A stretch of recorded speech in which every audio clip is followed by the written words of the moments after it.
The moment my father shoved the last of my clothes into a trash bag and tossed it at my feet, I understood something clearly. Blood ties mean nothing when money is on the table. We had just buried my grandfather hours earlier. The air still smelled faintly of lilies from the funeral wreaths, and grief still clung to me like a second skin. But for my father, grief had no place. He stood in the study, face red with greed and triumph, waving the thick envelope from the lawyer's office as though it were a trophy. 400 million, he whispered first, then louder, almost manic. 400 million. Finally, it's mine. Then he looked at me, and the joy twisted into contempt. You, he sneered, pointing as though I were a stranger on the street. You're useless now. Dead weight. Your grandfather's gone. No one left to protect you. Before I could respond, he grabbed my arm and dragged me toward the door. His grip was iron, his face set with something I'd never seen before, a hunger so deep it made him a stranger. He shoved me outside, tossed the trash bag at me, and hissed, "Stay gone. You'll get nothing." The door slammed, and with it, the last illusion I had of a father. He wasn't always like this. As a child, I believed him invincible. He was charming, magnetic, the kind of man who could light up a room with just his laugh. But behind closed doors, the mask slipped. My mother left when I was 8, whispering to me in the dark, "Your father's greed will swallow him whole one day." She was right. My grandfather was the only shield I had. He'd sit me on his knee, whispering stories about honor, legacy, and resilience. He'd tell me, money doesn't change people, it only unmasks them. At the funeral, I saw it unmask my father completely. The night he threw me out, I slept in my car outside the lawyer's office. I didn't cry, I didn't beg, I just waited. Something in me already knew my grandfather hadn't left this world without one final move. When the lawyer arrived the next morning, he found me leaning against my car, eyes hollow but steady. "You look like him," he said softly, unlocking the door. "Come inside."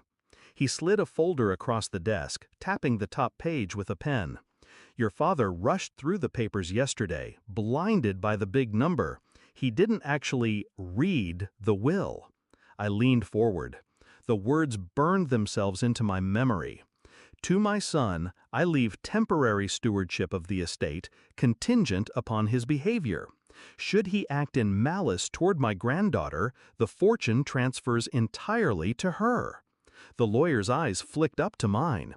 "He's already violated the clause. Legally, everything is yours." For a moment, I just sat there, not smiling, not crying, just absorbing the weight of justice. Then I whispered, "He threw me out less than 12 hours after you handed him the papers." The lawyer chuckled darkly. "Then I hope you're ready, because the empire is yours now." I didn't rush to confront him. That would have been too easy, too merciful. Instead, I planned, quietly, deliberately. I had the lawyer file the transfer discreetly, freezing accounts, redirecting control of assets, removing his name from everything one signature at a time. It was surgical, precise. Each document was a scalpel, each signature a cut.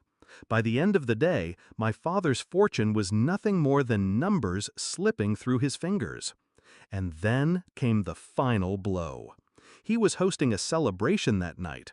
A grotesque display of new wealth, caterers, champagne fountains, music thundering through the mansion. The house that used to be my home was filled with strangers toasting to his victory. I arrived uninvited. I walked through the door in the same dress I'd worn to the funeral, black and understated. The crowd hushed, murmurs rippling as I made my way to the center of the room. My father's smile faltered when he saw me. "What the hell are you doing here?" I didn't answer. I simply turned to the lawyer beside me who carried the new documents. He cleared his throat, his voice carrying over the music. "Ladies and gentlemen, there's been a correction to the inheritance.